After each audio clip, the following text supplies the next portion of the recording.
Jouer à l'entrepreneuse avec ta petite boutique en ligne, c'est moquer ma sœur à Noël. Tout le monde s'est joint à elle. J'ai continué à manger en silence. La télévision en fond sonore a annoncé, émission spéciale ce soir, comment elle a bâti un empire de 7,2 $. Je suis arrivé chez mes parents pour le dîner de Noël avec un simple panier de fruits, le genre que l'on trouve à l'épicerie pour 20 $. Ma sœur Rebecca est arrivée dans sa BMW la moins luxueuse au même moment, son coffre rempli de cadeaux somptueusement emballés qui coûtaient probablement plus cher que mon budget mensuel d'épicerie.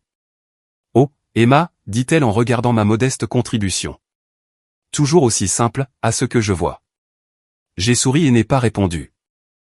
Rebecca avait toujours été l'enfant prodige, mariée à un avocat d'affaires, vivant dans une maison avec un garage pour 3 voitures, présidente de l'association des propriétaires de son quartier.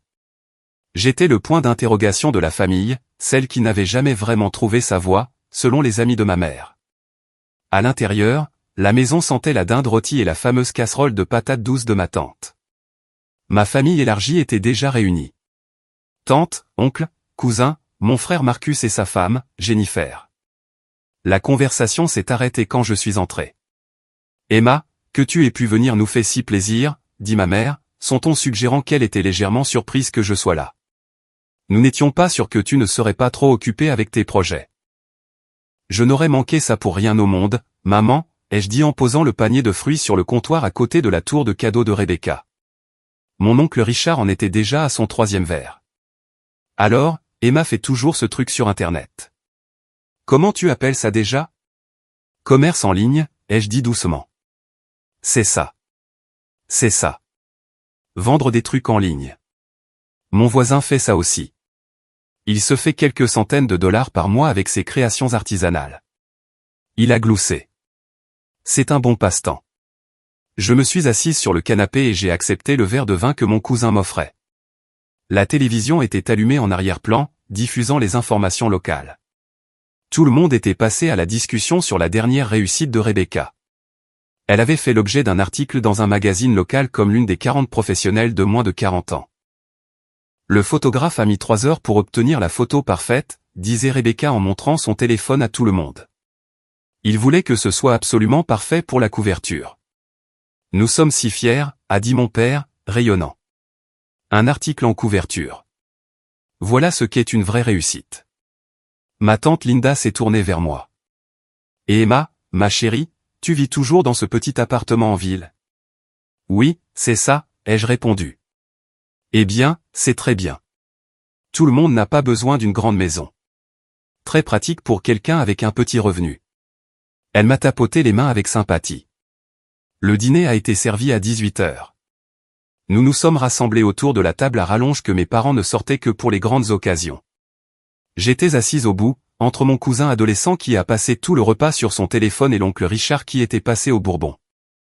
De la dinde de Thanksgiving, Emma, a demandé ma mère, sa voix portant jusqu'à l'autre bout de la table. Ou tu suis un de ces régimes à la mode? Je sais que les revenus peuvent être serrés quand on est à son compte. La dinde est parfaite, maman. Rebecca, assise à la place d'honneur à côté de son père, tenait le crachoir en parlant de ses prochaines vacances aux Maldives. Le complexe est exclusif, expliquait-elle. Il faut être recommandé par un membre existant pour pouvoir ne serait-ce que réserver une chambre.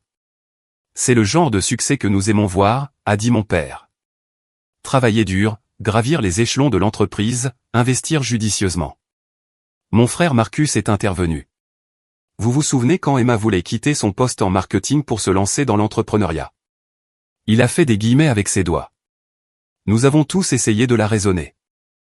J'étais si inquiète, a dit ma mère en secouant la tête.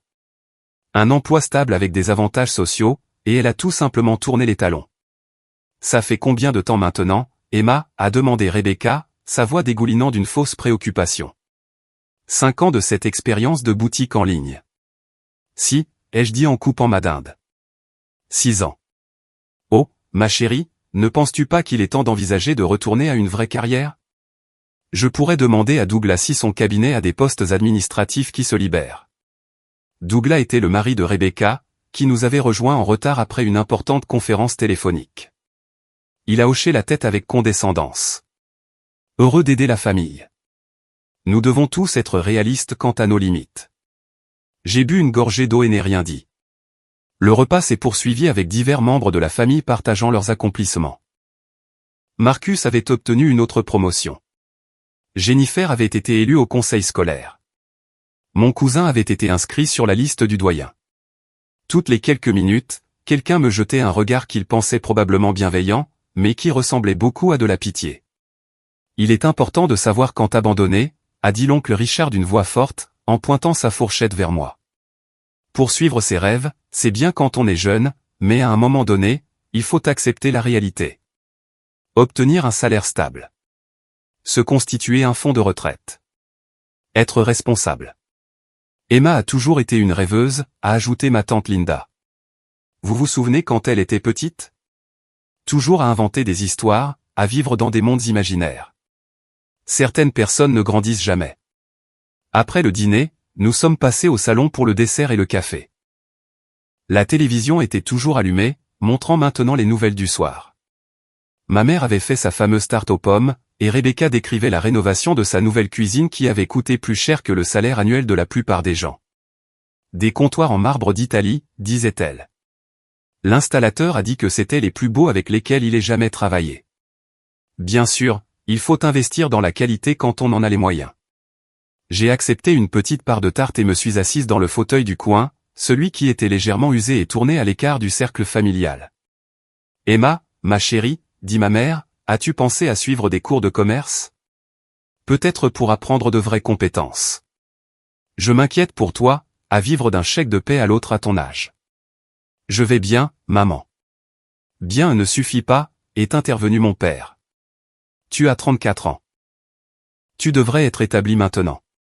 Regarde ta sœur. Maison, voiture, investissement, respect dans la communauté. Voilà à quoi ressemble le succès. Rebecca a souri modestement. J'ai travaillé très dur, fait des choix intelligents, suivi une voie éprouvée. Exactement, a dit Douglas. La voie éprouvée, pas ses plans pour devenir riche rapidement sur Internet. La femme de mon cousin, Amanda, a pris la parole. J'ai lu un article sur les entreprises en ligne. La plupart échouent dès la première année. Celles qui survivent gagnent à peine le salaire minimum quand on calcule les heures travaillées. C'est ce que je dis depuis le début, a dit ma mère, sa voix s'élevant de frustration. Emma, tu gaspilles tes meilleures années de revenus. Pense à ton avenir. Tu n'as pas d'épargne retraite, pas de propriété, pas de sécurité. L'oncle Richard a levé son verre. Voici ce que je pense, Emma. Et je dis ça avec amour. Tu dois arrêter de jouer à l'entrepreneuse et prendre la vie au sérieux. Ce n'est pas un jeu, plusieurs membres de la famille ont murmuré leur accord. Je me suis assise. Mon assiette à tarte était à peine touchée. La pièce semblait plus petite. Les murs se refermaient sur moi avec leur inquiétude, leur jugement et leur certitude absolue qu'ils comprenaient ma vie mieux que moi. Jouer à l'entrepreneuse avec ta petite boutique en ligne, a dit Rebecca en riant. Je suis désolé, mais c'est exactement ce que c'est. Jouer à faire semblant. Nous sommes tous trop polis pour le dire directement, mais quelqu'un doit le faire pour ton propre bien. La pièce est restée silencieuse un instant. Puis ma tante Linda a parlé doucement. Nous t'aimons, Emma. C'est pourquoi c'est si difficile à voir. Tu es trop vieille pour jouer à ces jeux. Des jeux, a répété mon père. C'est le mot parfait pour ça. Pendant que tout le monde se construit une vraie carrière, une vraie fortune, un vrai héritage, toi, tu joues. Les yeux de ma mère brillaient de larmes. Je reste éveillé la nuit à m'inquiéter pour toi. Que arrivera-t-il quand tu auras 50, 60 ans? Toujours dans ce petit appartement, toujours à prétendre diriger une entreprise sans rien avoir à montrer de ta vie. Marcus s'est penché en avant. Écoute, sœurette, nous organisons une intervention ici parce que nous tenons à toi. Tu dois entendre la vérité. Ce fantasme dans lequel tu vis, ce n'est pas durable. Ce n'est pas réel. Tu dois te réveiller et rejoindre le monde des adultes. J'ai pris une lente inspiration et j'ai attrapé mon café. Ma main était stable. Je veux dire, qu'est-ce que tu vends au juste? A demandé Jennifer. Je n'ai même jamais vu ton site web. Parce qu'il n'y en a probablement pas, a dit Douglas avec un petit rire condescendant. Ou s'il y en a un, c'est une de ces tristes petites boutiques Etsy avec 3 articles et aucune vente. La télévision était passée des nouvelles à la programmation de la soirée. Une publicité passait, quelque chose sur les offres de magasinage des fêtes. Rebecca s'est levée pour se couper une autre part de tarte. Emma, je vais être très directe parce que je suis ta sœur et que je t'aime. Tu te mets dans l'embarras. Tu mets cette famille dans l'embarras. Chaque fois que quelqu'un demande ce que tu fais, nous devons trouver des excuses. Oh, Emma essaie de lancer une entreprise. Emma explore l'entrepreneuriat. C'est humiliant. Humiliant, a fait écho ma mère. Quand Patricia m'a demandé au club de lecture ce que faisaient mes filles, j'ai pu me vanter de la couverture de magazine de Rebecca et de sa belle maison. Mais pour toi, j'ai dû dire que tu travaillais sur des projets en ligne. Je pouvais voir la pitié dans ses yeux. Mon père a posé sa tasse de café avec plus de force que nécessaire. Ça s'arrête maintenant, Emma. Résolution du nouvel an. Tu vas trouver un vrai travail. Peu m'importe si c'est un poste de débutant. Au moins, ce sera légitime.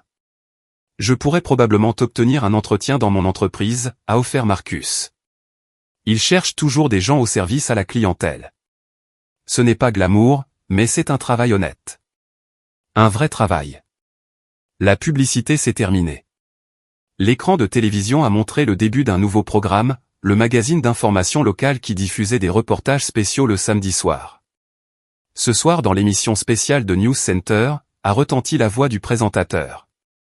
Un regard exclusif sur l'une des réussites commerciales les plus extraordinaires de la décennie. Comment une jeune entrepreneuse a transformé une idée simple en un empire mondial valant des milliards. Personne n'écoutait vraiment.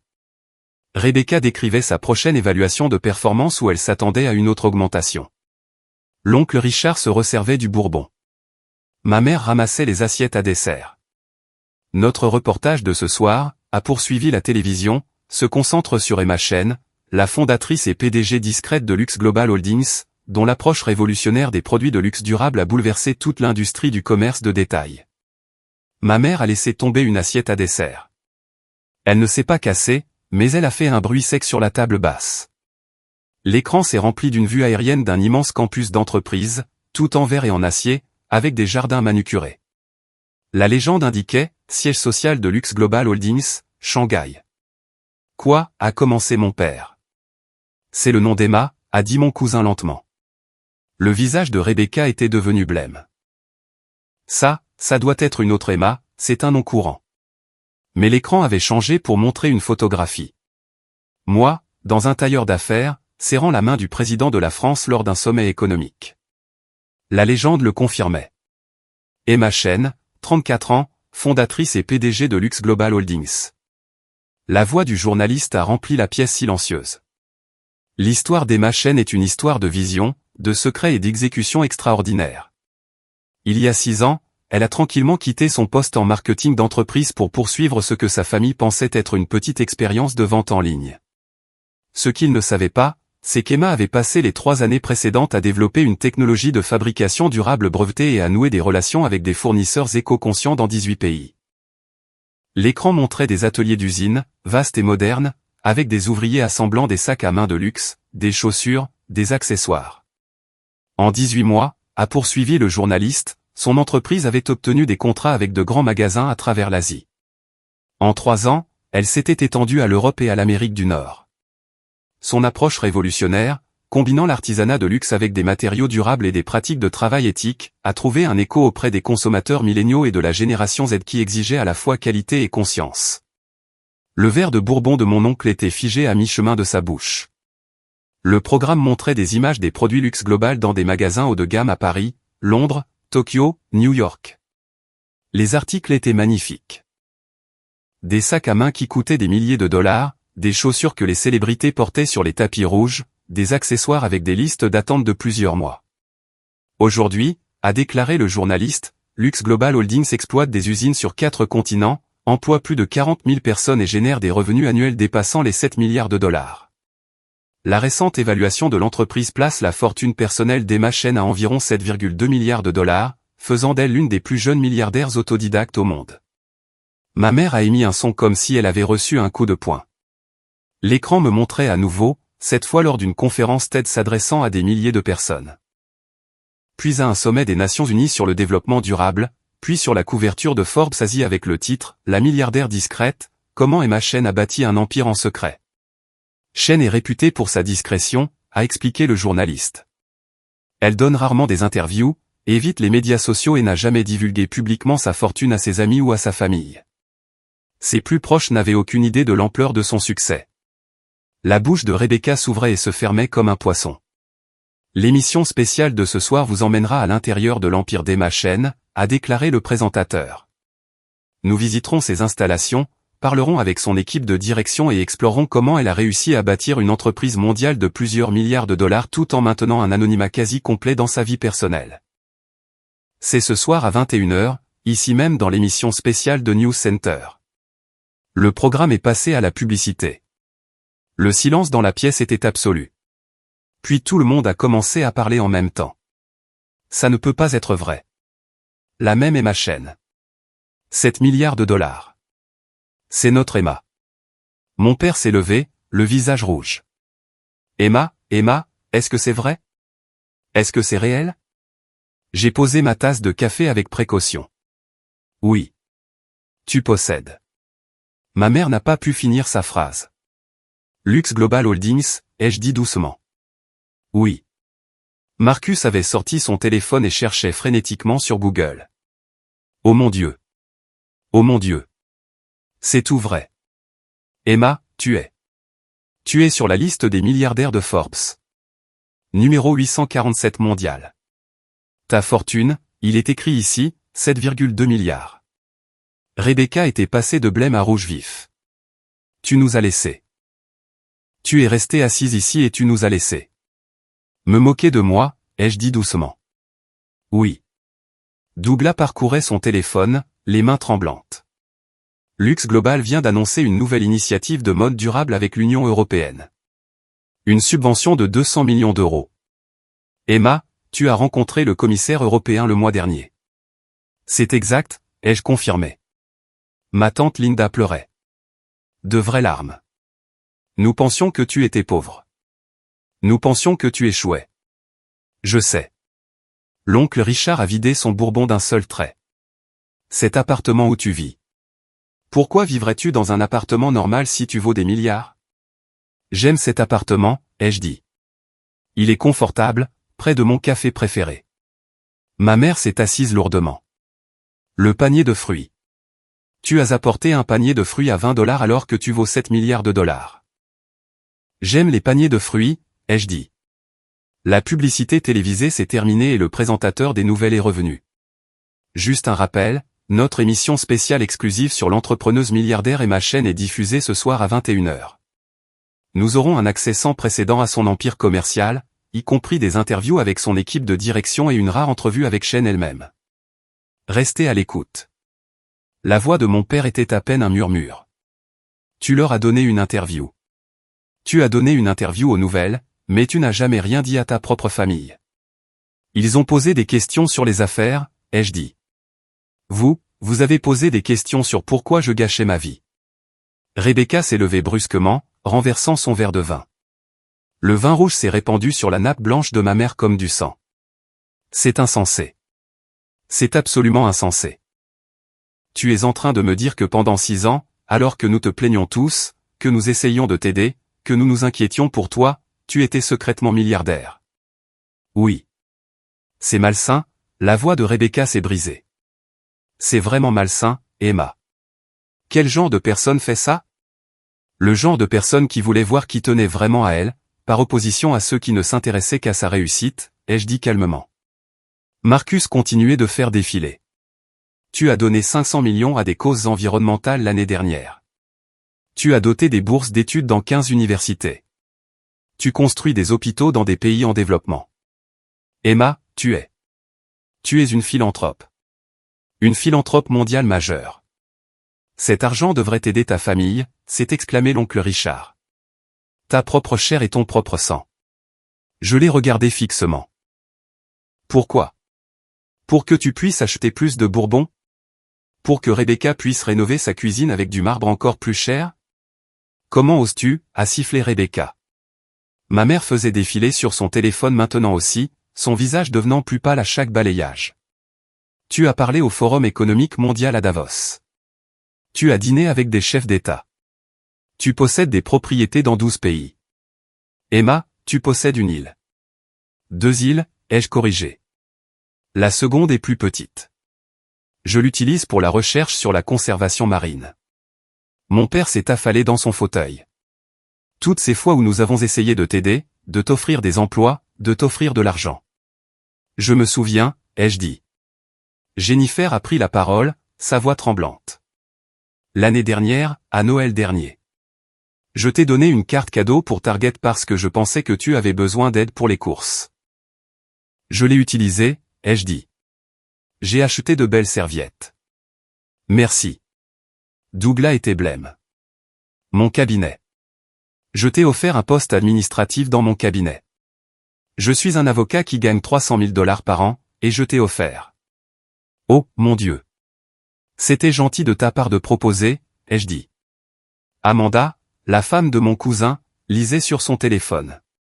Business Insider t'appelle l'entrepreneuse la plus sous-estimée de la décennie. Fortune dit que tu réécris les règles du luxe durable. Le Wall Street Journal a un profil qui t'appelle la milliardaire d'à accent grave coté parce que tu es si normal dans ta vie personnelle. Je suis normal, ai-je dit. Normal, a crié Rebecca. Tu vaux 7 milliards. Tu emploies 40 000 personnes. Tu es au Conseil consultatif des Nations Unies pour le développement durable. Ce n'est pas normal. La richesse n'est pas normale, ai-je convenu. Mais je suis la même personne qu'il y a 6 ans. La même personne que j'étais cet après-midi quand vous m'expliquiez tous mes échecs.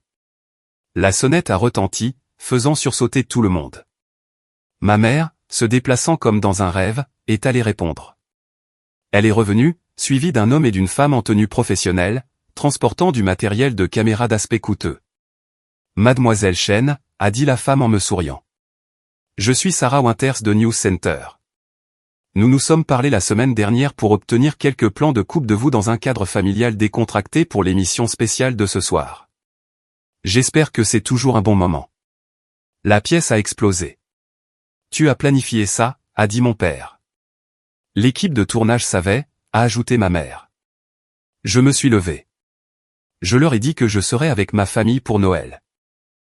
Ils ont demandé s'ils pouvaient filmer quelques minutes d'interaction familiale normale pour l'émission spéciale. Humaniser l'histoire. Humaniser, a répété Marcus, l'air hébété. Sarah installait sa caméra. Complètement professionnelle. Nous n'aurons besoin que d'environ 5 minutes. Très décontracté. Juste Emma avec sa famille, montrant que malgré son incroyable succès, elle attache de l'importance à ses racines et maintient des liens familiaux étroits. L'ironie était palpable. Nous ne pouvons pas, a dit Rebecca, paniquée. Nous ne pouvons pas passer à la caméra. Pas maintenant. Pas après. Après avoir passé les 3 dernières heures à me dire que j'étais un échec, ai-je suggéré. Douglas avait son visage d'avocat, en plein calcul. Emma, peut-être devrions-nous discuter. Mademoiselle Chen, a interrompu Sarah. Notre emploi du temps est serré. L'émission spéciale est diffusée dans 3 heures et nous devons encore faire le montage. Pourrions-nous commencer ? J'ai regardé autour de la pièce. Ma famille me fixait, choquée, horrifiée, calculatrice, honteuse. En fait, ai-je dit, je ne pense pas que ce soit le bon cadre après tout. Ma famille semble être en train de digérer des nouvelles inattendues. Sarah a jeté un coup d'œil, lisant l'ambiance de la pièce avec l'œil vif d'une journaliste. Je comprends. Devrions-nous reporter ? Pas besoin, ai-je dit. Vous avez beaucoup d'images du campus d'entreprise, des visites d'usines, des interviews des dirigeants. Ceci, ai-je dit en désignant ma famille figée, n'est pas nécessaire. Si vous êtes sûr, a dit Sarah, remballant déjà, sentant une histoire qu'elle ne pouvait pas rapporter. Après le départ de l'équipe de tournage, le silence est revenu.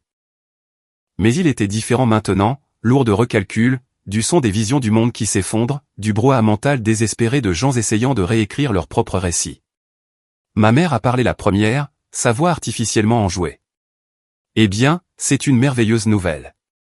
Emma, ma chérie, pourquoi ne nous asseyons-nous pas tous pour que tu nous parles de ton entreprise ? Nous adorerions tout savoir. Vraiment, ai-je demandé. Bien sûr. Nous sommes ta famille. Nous t'avons toujours soutenu. J'ai souri tristement. Il y a 3 heures, vous avez dit que je mettais la famille dans l'embarras. Je ne le pensais pas, a commencé ma mère. Si, vous le pensiez, ai-je dit doucement. Vous le pensiez tous. Chaque mot.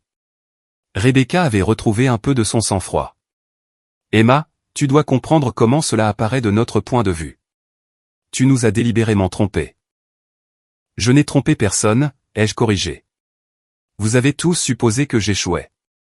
Je n'ai simplement pas corrigé vos suppositions.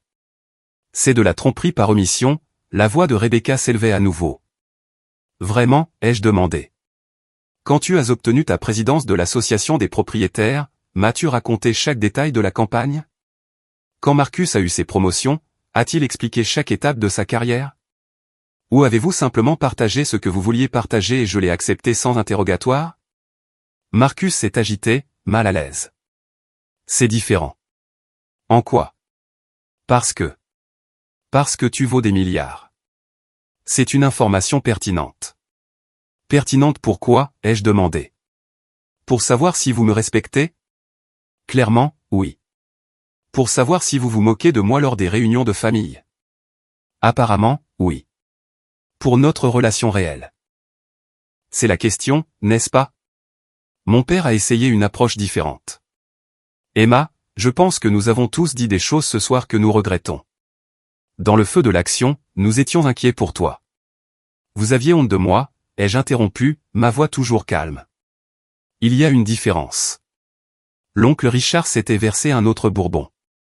Écoute, Emma, nous sommes tous des adultes ici. Passons à autre chose. Tu as réussi. Nous sommes fiers de toi. Parlons de l'avenir. L'avenir où je finance ta retraite, ai-je demandé. Ou les prochaines vacances de Rebecca? Ou les frais de scolarité des enfants de Marcus? Nous sommes une famille, a dit ma tante Linda, les larmes coulant toujours. La famille s'entraide. Tu as raison, ai-je dit. La famille s'entraide. Quand je lançais mon entreprise, est-ce que quelqu'un a proposé de m'aider? Pas avec de l'argent, mais avec du temps, de l'intérêt, un respect de base? Silence. J'ai mangé le dîner de Thanksgiving chaque année au bout de la table, ai-je continué. J'ai écouté des leçons sur mes échecs. J'ai accepté la pitié, la condescendance et la moquerie pure et simple. Et je l'ai fait en silence parce que je voulais savoir quelque chose. Savoir quoi, a demandé Jennifer doucement. Qui vous étiez vraiment tous, ai-je dit. Si l'un de vous m'aimait pour moi, ou si vous n'aimiez que le succès. Le visage de ma mère s'est décomposé. Ce n'est pas juste. Vraiment? Rebecca, tu as dit que j'embarrassais la famille. Papa, tu as qualifié le travail de ma vie de jeu. Marcus, tu as organisé une intervention. Quelle partie de cela était de l'amour? Les mains de Rebecca tremblaient. Tu aurais pu nous le dire. Tu aurais pu nous faire confiance. Avec quoi? Mon succès? Pourquoi faire? Pour que vous puissiez vous attribuer le mérite de m'avoir soutenu? Pour que vous puissiez demander de l'argent? Pour que vous puissiez vous vanter auprès de vos amis? C'est cruel, a murmuré Rebecca. Est-ce plus cruel que de se moquer des rêves de quelqu'un, ai-je demandé. Plus cruel que de supposer que quelqu'un échoue sans jamais demander? Plus cruel que d'offrir de la pitié au lieu de la fierté? Douglas s'est éclairci la gorge. Emma, d'un point de vue juridique. J'ai d'excellents avocats, Douglas, ai-je dit, parmi les meilleurs au monde. Si tu es sur le point de proposer tes services, je ne suis pas intéressé. Son visage a rougi. Mon téléphone a vibré. J'y ai jeté un œil. Un message de mon assistant de direction. L'émission spéciale commence, ai-je dit. Si vous voulez la regarder, vous êtes les bienvenus. Sinon, je pars après la fin. Personne n'a bougé. J'ai augmenté le volume de la télévision. Le logo de l'émission spéciale de News Center est apparu, suivi d'une musique dramatique et de vue panoramique de mon siège social. Pendant l'heure qui a suivi, ma famille est restée assise dans un silence stupéfait alors que le programme révélait toute l'étendue de mon empire. Les usines qui employaient des milliers de personnes, les pratiques durables qui avaient remporté des prix internationaux, la fondation caritative que j'avais créée et qui avait donné plus d'1 milliard de dollars à des causes environnementales et éducatives. Les partenariats avec des gouvernements et des organisations non gouvernementales, les laboratoires d'innovation développant de nouveaux matériaux, les programmes pour les employés offrant une assurance maladie complète, des avantages pour l'éducation et une participation aux bénéfices. Ils ont montré des images de moi parlant à des conférences, visitant des installations, rencontrant des dirigeants mondiaux. Ils ont interviewé mon équipe de direction, des personnes impressionnantes diplômées de Harvard et d'Oxford qui parlaient de ma vision et de mon leadership avec un respect sincère. Ils ont couvert ma vie personnelle avec délicatesse, l'appartement modeste, l'absence de médias sociaux, le style de vie tranquille. Emma Chen, a déclaré le journaliste, est peut-être la milliardaire la plus discrète au monde. Elle conduit une berline vieille de 5 ans. Elle fait ses courses dans des supermarchés ordinaires. Ses voisins n'ont aucune idée de qui elle est. De l'avis de tous, elle est la même personne qu'elle était avant son extraordinaire succès. L'émission spéciale s'est terminée par des images de moi lors d'une cérémonie d'inauguration d'un nouvel hôpital au Cambodge, entièrement financé par ma fondation. Des enfants riaient, couraient partout. J'étais agenouillé dans la poussière, parlant à une petite fille. Aucun service de sécurité visible, aucune caméra, juste un moment authentique que quelqu'un avait capturé. Emma Chen, a conclu le journaliste, prouve qu'un succès extraordinaire ne nécessite pas un ego extraordinaire. À une époque d'influenceurs et d'autopromotion, elle a bâti un empire en silence. Et c'est peut-être la chose la plus remarquable de son histoire. Le générique a défilé. La pièce est restée silencieuse pendant un long moment. Puis ma mère a parlé, sa voix brisée. Tu as construit un hôpital. 12 hôpitaux, ai-je corrigé doucement. Pour l'instant. Et tu ne nous l'as jamais dit, a dit mon père. Vous n'avez jamais demandé, ai-je répondu. En 6 ans, aucun de vous ne m'a jamais posé une seule question sincère sur mon entreprise. Vous avez tous supposé, vous vous êtes moqué, et vous êtes passé à autre chose. Rebecca pleurait maintenant. J'ai qualifié ton travail de jeu d'enfant. C'est vrai. Je suis tellement désolé. Es-tu désolé pour ce que tu as dit ou désolé d'avoir eu tort? Ai-je demandé. Elle n'a pas répondu. Je me suis levé. Je vais y aller maintenant. Emma, attends, a dit ma mère en se levant. S'il te plaît, nous devons en parler en famille. Une famille? J'ai regardé autour de la pièce. Est-ce que c'est ce que nous sommes? Parce que pendant 6 ans, je me suis senti comme une étrangère à ces réunions. La fille décevante, l'entrepreneuse ratée, celle que vous plaignez tous. Nous ne comprenions pas, a dit ma tante Linda. Vous n'avez pas essayé de comprendre, ai-je corrigé. Il y a une différence. Marcus s'est levé. Que attends-tu de nous, Emma? Des excuses à n'en plus finir? Nous avons tout gâché. Nous sommes désolés. Que pouvons-nous dire d'autre? Rien, ai-je dit. Il n'y a rien à dire. Vous avez tous révélé exactement qui vous êtes. Le succès compte plus pour vous que le caractère. La richesse compte plus que la gentillesse. Le statut compte plus que la substance. Ce n'est pas vrai, a protesté mon père. Alors pourquoi, ai-je dit lentement, est-ce que pas une seule personne dans cette pièce ne m'a défendu ce soir? Avant l'émission spéciale, quand tout le monde m'attaquait, se moquait de moi, organisait des interventions, où était l'amour inconditionnel? Où était le « nous te soutenons quoi qu'il arrive » Où était le respect humain de base? Personne n'a répondu. J'ai pris mon manteau. Je vais continuer à vivre ma vie exactement comme je l'ai fait. Même appartement, même routine, même vie privée. La seule différence, c'est que maintenant vous savez, et vous devez vivre avec la façon dont vous m'avez traité quand vous pensiez que je n'étais personne. Tu n'es pas personne, a dit ma mère désespérément. Tu es ma fille. Alors agis en conséquence, ai-je dit. Pas parce que j'ai réussi, pas parce que je suis à la télévision, mais parce que je suis un être humain qui méritait un respect de base depuis le début. Je me suis dirigé vers la porte.